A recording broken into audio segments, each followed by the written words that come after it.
Selanjutnya kita membahas pencemaran udara. Pencemaran udara ini pembahasannya yang paling banyak. Pertama ada H2S. H2S itu boleh kalian searching juga, hidrogen sulfida, di mana hidrogen sulfida ini terdapat di gas tinja atau biasa kita kenal dengan kentut, kemudian di rawa-rawa. Makanya kentut itu kenapa sih bau gitu, karena mengandung hidrogen sulfida. Saat kita kerawa kok menyengat sih, nah karena mengandung H2S. Nah, Ibu sudah membuat tabelnya agar memudahkan kita lebih memahami gas ini itu asalnya dari mana, cirinya gimana, dampaknya gimana. Jadi kalian bacanya bisa dari pinggir H2S, dari pinggir asalnya apa gitu.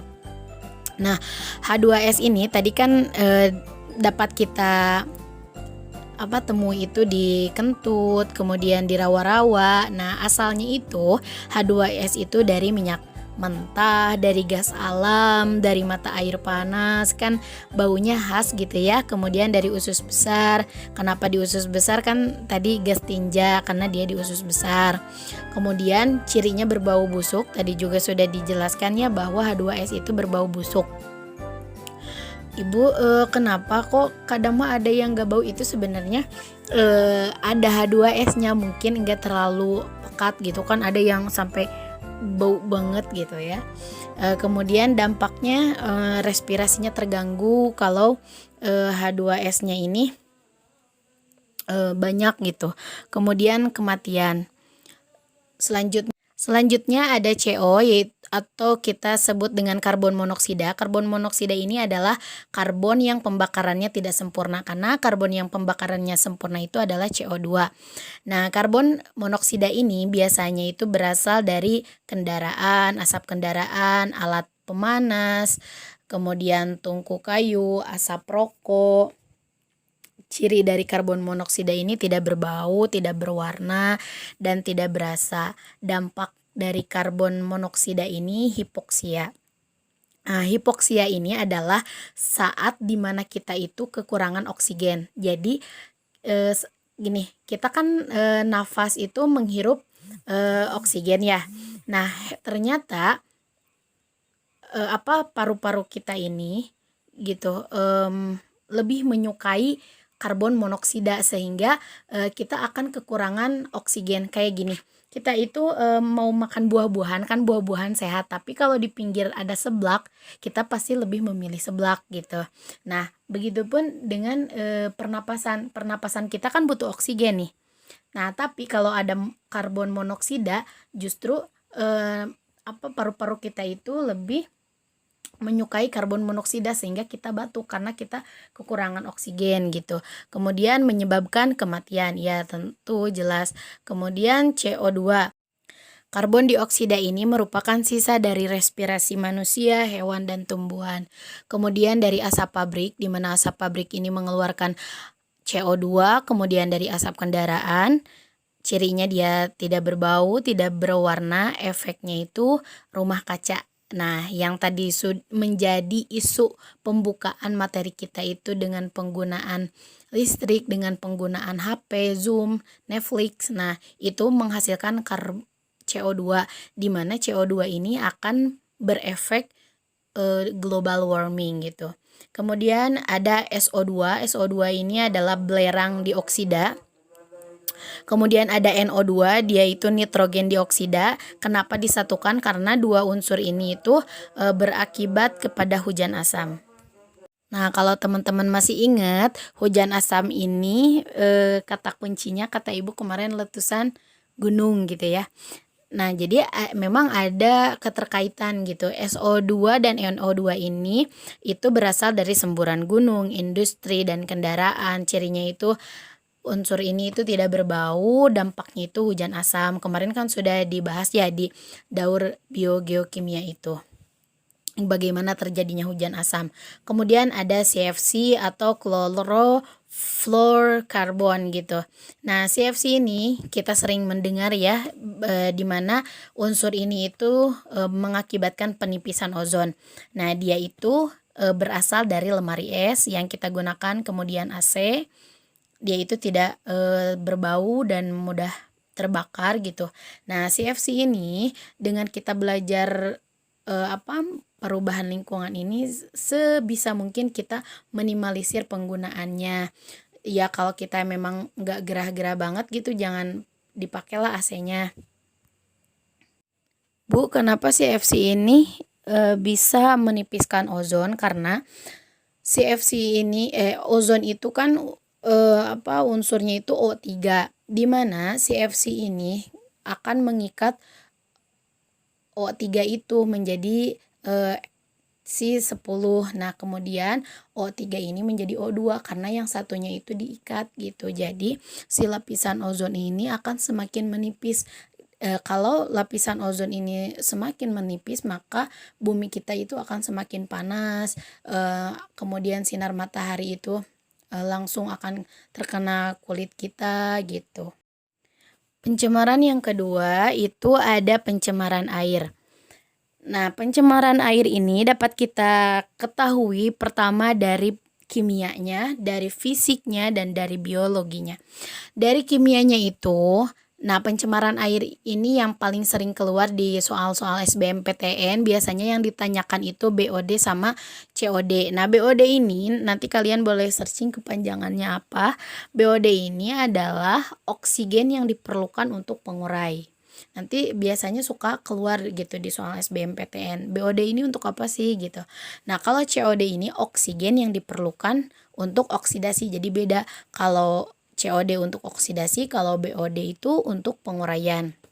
Nah, sedangkan DO itu adalah oksigen yang terlarut dalam air yang digunakan oleh ikan-ikan untuk bernafas.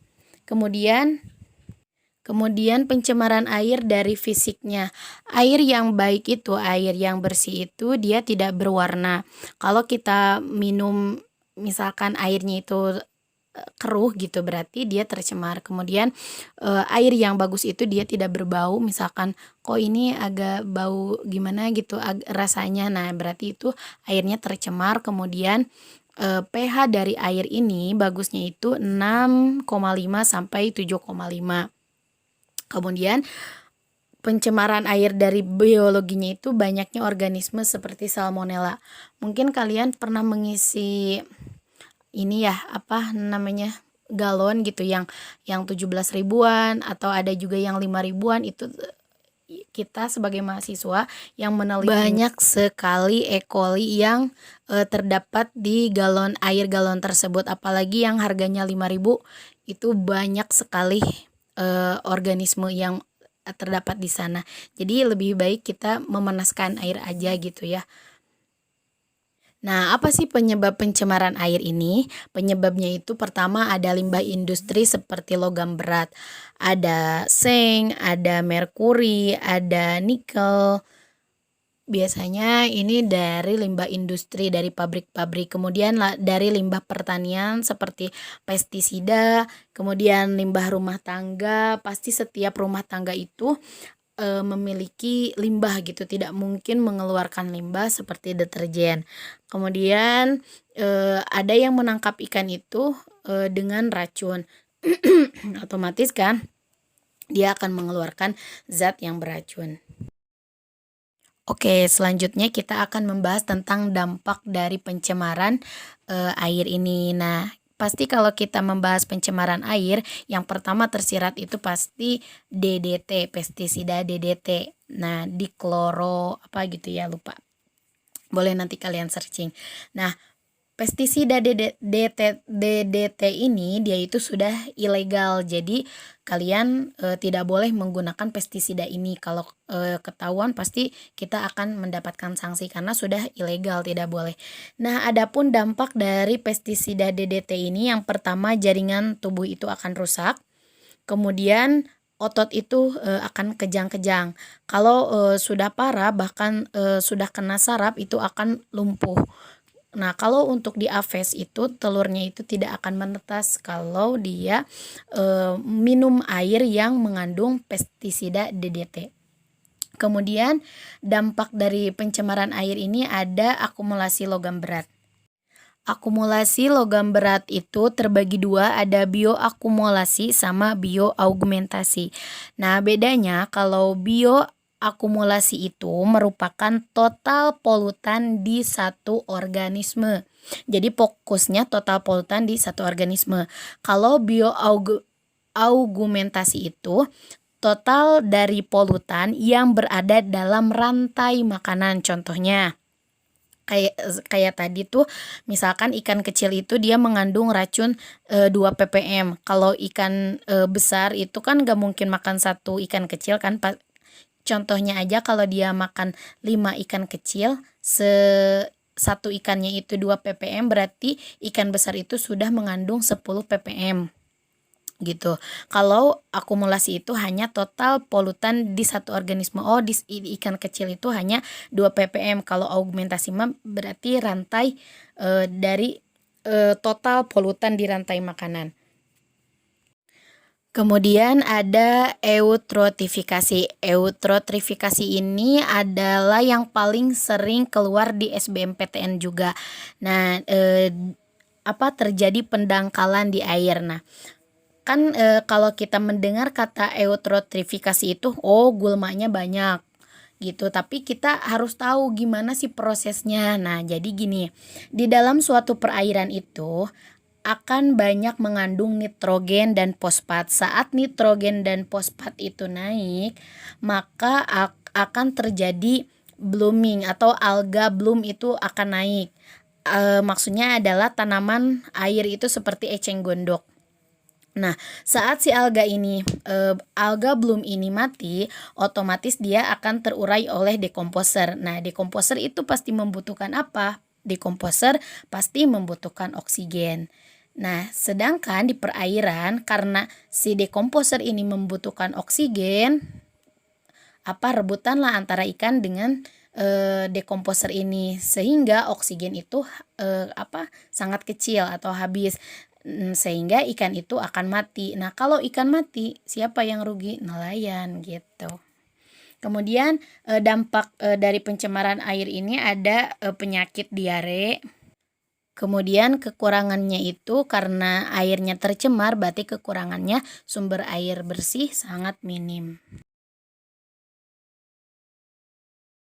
Selanjutnya pencemaran tanah. Penyebab dari pencemaran tanah itu ada bahan logam, kemudian ada sampah plastik, ada pupuk anorganik, penggunaannya secara berlebihan, kemudian ada zat radioaktif. Nah, kita kan plastik itu tidak bisa dijauhkan oleh kehidupan manusia, sehingga di alpa-alpa sekarang kan sudah tidak menyediakan plastik ya. Kalau lebih baik gitu kita membawa kantong sendiri. Nah, karena plastik itu diuraikannya lama sekali, 50 sampai 100 tahun. Dampaknya itu pertama merusak pertanian karena tanah sudah tidak subur. Kemudian solusinya itu kita harus mengurangi penggunaan sampah plastik, kita harus membuang sampah pada tempatnya, kemudian kita melakukan 3R, mengolah kembali gitu. Yang terakhir adalah pencemaran suara. Disebut dengan pencemaran suara saat jumlahnya itu tadi melebihi batas wajar dan sering terdengar. Bukan berarti kita lagi ngobrol pencemaran udara, enggak. Jadi kalau suara itu terus-terusan kita dengar seperti di pasar gitu kan, tidak akan berhenti ya suaranya.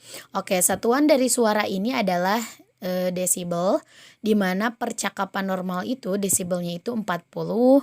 Kalau kita lagi ribut gitu, apalagi perempuan ya, itu ada 40 desibel. Kemudian suara kereta api itu 95 desibel. Kemudian pesawat itu 150 desibel. Makanya saat orang menaiki pesawat kan suka pakai earphone gitu. Dampak dari pencemaran suara ini merubah tekanan darah, kemudian gangguan jantung, perubahan denyut nadi, stres, dan kontraksi perut.